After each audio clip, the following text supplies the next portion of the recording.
I got my top 5. You got your top 5 bromances and one in the UFC. of them is in this room. Dean Thomas, Matt Serra off the top. I mean, guys who have a history, then making television together with Dana White. And then we can't talk about this list without mentioning McGregor and Lobov. You know, McGregor and the GOAT, the greatest of all time, Artem Lobov, who we all know well. Not with us anymore in the UFC. But I was going to say he's still alive. Still alive. Still fun. Rest his soul. Unlike Michael Jackson. He's still alive. I mean, is he? But, He's dead to Paul. then a little throwback and a fun one for the boss. I mean, Dana and Chuck Liddell, these guys from back in the day, you know, a little bit of a manager relationship into, you know, promoting him to become one of the biggest stars in UFC history.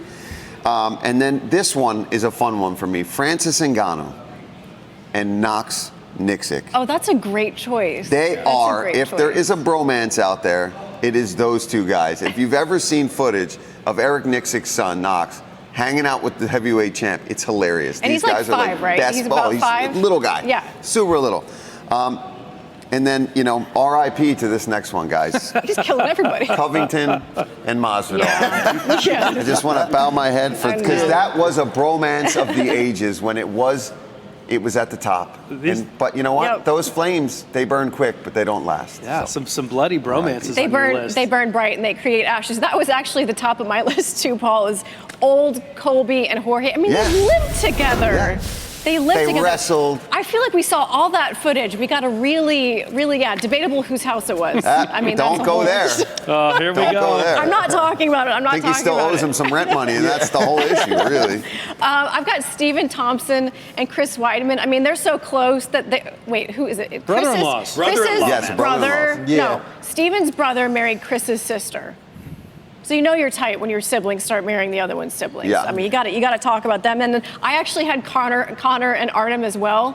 Let's not forget that the entire reason the Dolly incident even took place Was because of that. because Connor was defending Artem's honor after a run-in with Khabib, a whole thing. Go down the rabbit hole on the internet on that one. You cannot talk about MMA bromances without talking about DC and Khabib.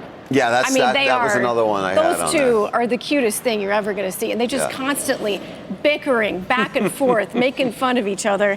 And I added Izzy and Dan Hooker because I love watching those two together. One of the things I think makes a true bromance is every time one of them is on camera, they're always gassing the other one up, which I think is really cool. And they talk a lot of smack when they're sparring, so I like those two.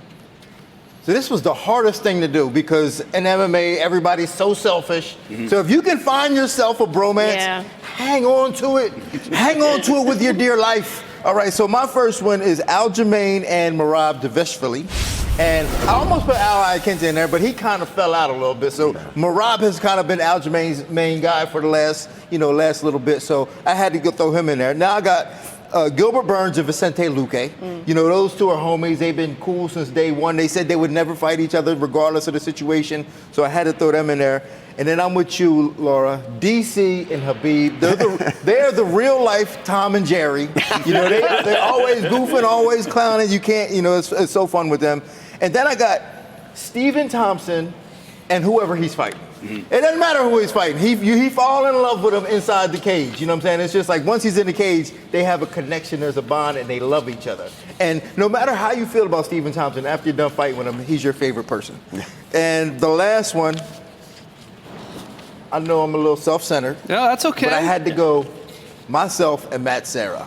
I had to do it. Matt is my boy. You know what I'm saying? That's my dog. I had to go. Matt, I'm not mad shout at out. it. Yeah. It's I a think true that's good, bromance. yeah. Who would give who a promise ring in that relationship? Who's the one? He already gave me one. I don't wear it though. You know what I'm saying? Oh, no. Well, not on camera. Oh, no. I don't care. You want to do that? I don't. Options out there,